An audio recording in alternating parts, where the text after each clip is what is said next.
Hello, these are the solutions to activity 10. So which ion below contains two unpaired electrons in its ground state electron configuration? We'll just look at nickel 0 for a minute. What you want to do for a cation configuration is start with the neutral atom.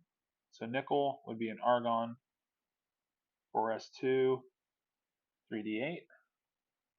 And we take the electrons away from the largest orbital first. And the largest orbital is the orbital with the highest n value with the highest L value. So highest n with the highest L.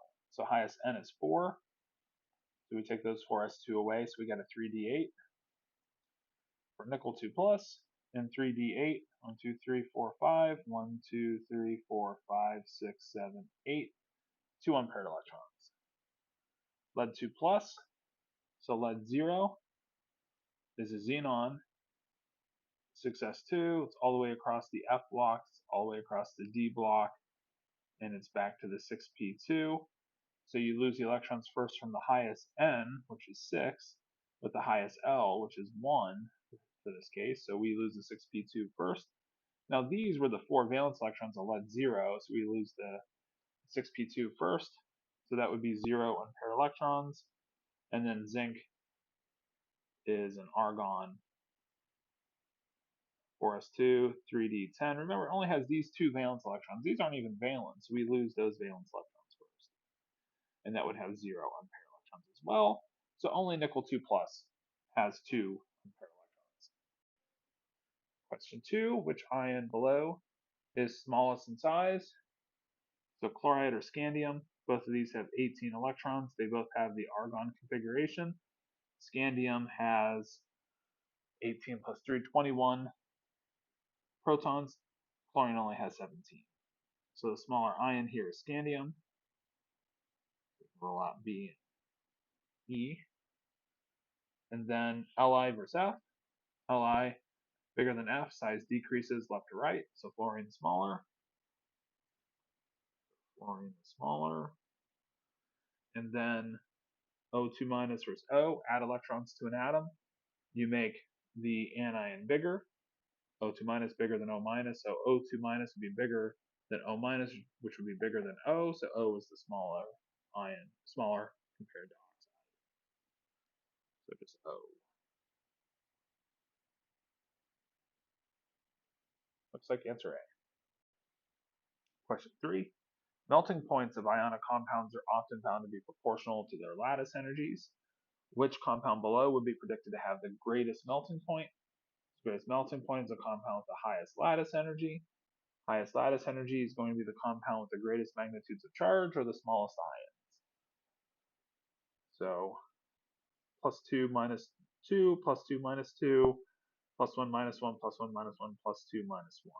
So I'm going to roll out the plus 2 minus 1s and the plus 1 minus 1s, and I'm going to leave myself with the choice being one of these plus 2 minus 2s. Do I want the bigger ions or the smaller ions? Smaller ions more attracted together, higher lattice energy, higher lattice energy, greater melting point. Now, melting points aren't always directly proportional, so sometimes you'll see a break in this trend. But just for predicting here, the MgO would have the highest melting point of these 5 compounds. Dipole moment of Hi is 0.44 debye, bond length 0.61 angstrom. Calculate the charge on hydrogen relative to the charge of an electron, given that iodine is the more electronegative atom. So my Lewis structure would look something like this. You could start with iodine here, hydrogen here, forming that single bond. Iodine being more electronegative means this bonding pair is going to shade towards iodine, making it the partial negative element, hydrogen going positive. So I get this from the electronegativity difference. And so iodine should be partially negatively charged here. So this should roll out answers A and B. And then the way we can calculate charge is through the dipole moment mu. It's equal to Q times R. And so the only issues is that we have some non-SI units that are often used. We often use bond lengths in angstrom, where this is 1.61 times 10 to the minus 10 meters in SI units. and then 1 debye is equal to 3.34 times 10 to the minus 30 coulomb meters, where 1 electron charge, so the charge of 1 electron, is 1.602 times 10 to the minus 19 coulombs. These are usually given. They're on my practice quiz sheet. They'll be on the test somewhere if you have to do a problem like this. And so the way this problem works here is that we're going to try to solve for Q by taking mu divided by R. Mu is reduced. Mu is the it's a reduced mass, but that's a different context of a problem. Mu here is the dipole moment. So in physics, you might learn something about reduced mass. That's a different problem. Mu here is the dipole moment. And so the dipole moment is 0.44 debye. And then the bond length 1.61 angstrom. Only issue is we got to show how these units cancel. So let's convert into SI units. So 1 angstrom, 10 to the minus 10 meter. So hence 1.61 times 10 to the minus 10 that we set up here. And then the debye, 1 debye, 3.34 times 10 to the minus 30 coulomb meters. And I think sometimes we get a little confused on calculating this in coulombs. Imagine if this were ionic. If this molecule is ionic, then hydrogen would be plus 1 electron and iodine would be minus 1 electron if we went fully ionic. And so plus 1 electron minus 1 electron would mean iodine's charge would be minus 1.6 times 10 to the minus 19 coulombs. So we're predicting that the charge on iodine is somewhere between 0 and less than 1.6 times 10 to the minus 19 coulombs. Okay, and so if I calculate the number of coulombs here, let me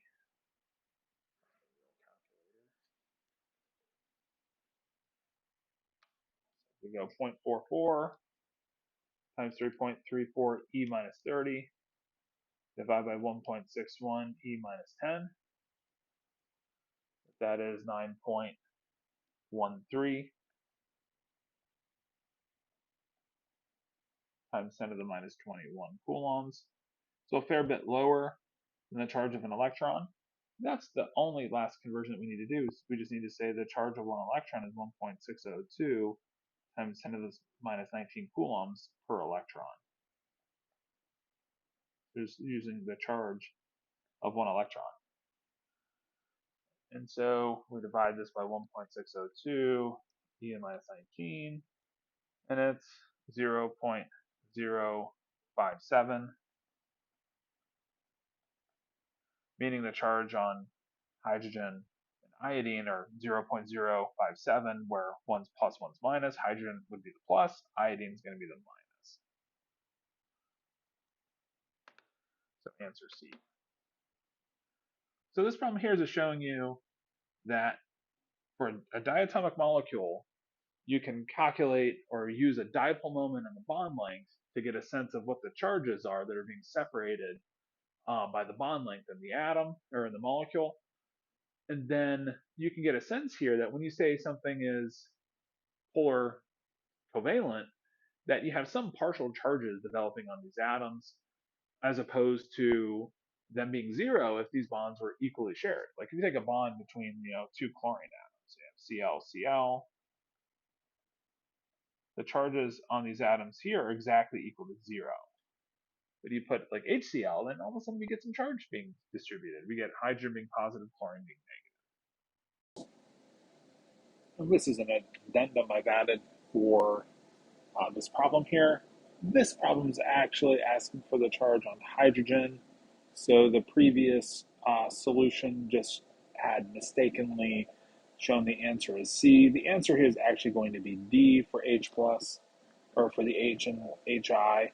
So HI is polarized with the HI, the I being the negative, the H being the positive atom. The previous solution said the answer was negative 0.057, but that's for I. The charge for H is plus 0.057.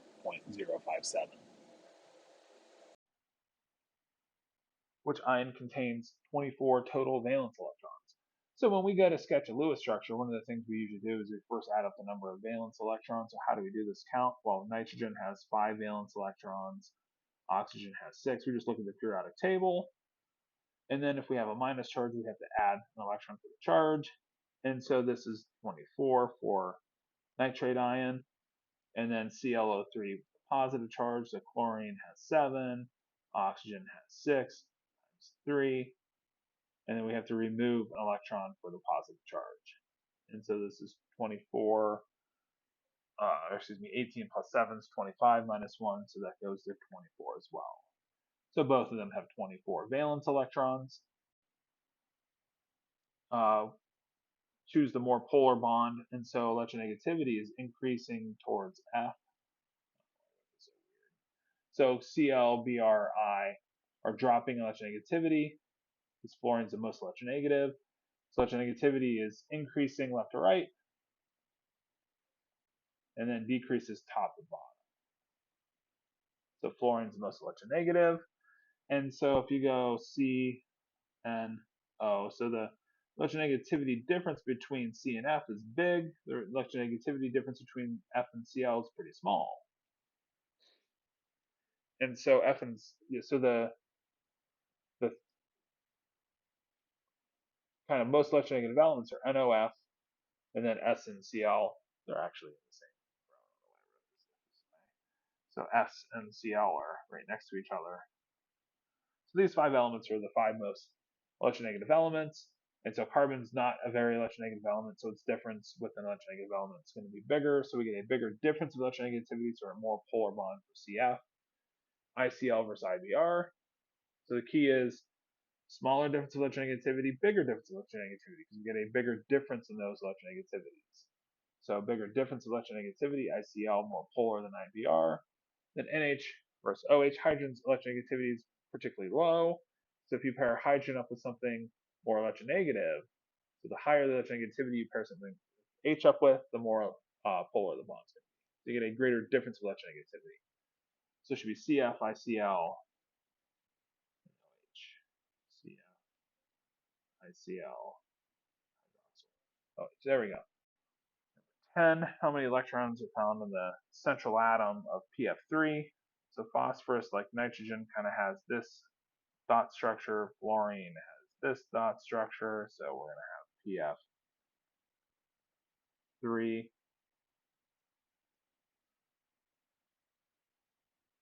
And so this is our Lewis structure for PF3. So we get one lone pair. You can also do this. We'll see this as we go in the chapter. You take the valence count of phosphorus for 5, 3 times 7 for the fluorines. It's 26 total electrons we need to distribute. So we take phosphorus, single bond the fluorines, give them an octet first, and then count the electrons used. That's 24 electrons so far. The 2 electrons left over are placed on the central atom. So anytime you have electrons left over, they go onto the central atom. Then we can also look at the charges. So phosphorus has 3 electrons closest to it, and the bonds with the 2 lone pairs, or with the 1 lone pair, 2 electrons. So phosphorus should have 5 electrons surrounding it for neutral charge, and it does have 5 electrons surrounding it. So the charge on phosphorus is 0, and that just helps us see that this is the proper Lewis structure. We might be trying to minimize the magnitudes of formal charge if we could in some compounds. So seeing that we already have 0 formal charges around here lets us know that this is indeed a good Lewis structure. 11, in the Lewis structure below of that's nitrous oxide, which are the formal charges of each of the atoms from left to right. So the way, let me sketch this a little bigger. The way I would calculate formal charges is say formally cut the bonding pair electrons in half, forget about electronegativity. Just imagine that you have these kind of boxes for the 3 atoms and calculate the charge that each atom would bear with that number of electrons surrounding it. So for nitrogen, if you had this kind of electrons, would this be N0, N plus 1, N minus 1, etc.? Well, nitrogen with 5 electrons has a neutral charge. So we have 1 more electron. So we have 6 electrons here. So this is a minus charge. Oxygen here should have 6, has 6, so that's 0. Nitrogen here should have 5, has 4, that's a plus 1. So one thing you can do is say, well, how many valence electrons does the atom have in the periodic table minus the number of electrons closest to the atom in the Lewis structure. And so this is how we get +1 for the middle nitrogen and then -1 for the outer nitrogen. Now there's this other equation in the book that says, take the valence count for the atom, which would be 5 minus 1/2 of the bonding pair electrons, so that would be a half times 4, and then minus all of the non-bonding electron pairs, so that would be 4. So 5 minus 2 minus 4 is -1 for that first nitrogen. If we do this approach for the second nitrogen, we'd have 5 minus a half times 4 minus a half times 4 for the two double bonds. So there's two ways of drawing a box, cutting the bonding pair electrons in half, keeping the non-bonding pairs on the atoms they're attached to, and then just counting and saying, okay, if I have this for O, what's the net charge? Just counting up the electron. 6 should have 6, so that's where we get neutral. So -1 plus 1, 0.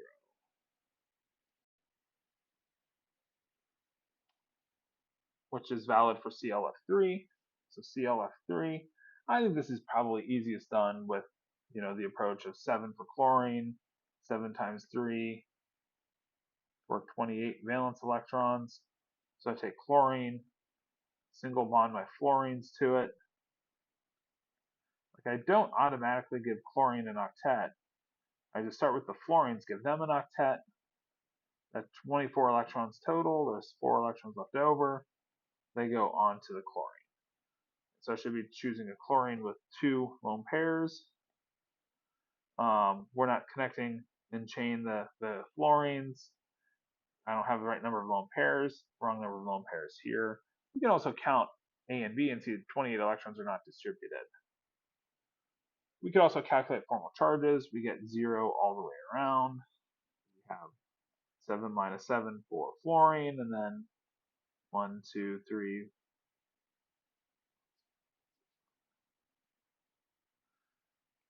So if I break these bonds in half, I get 1, 2, 3, 4, 5, 6, 7. So the middle chlorine 7 minus 7 as well. Okay, that's all the questions on this activity. This kind of spans sort of the first half of chapter 8. So the next activity will have the rest of chapter 8. I think it actually has all of chapter 9 on it too, and ends up becoming like a 2-week activity. So this is activity 10 for Thursday, end of October into November 1st. All right, guys, thanks for the attention.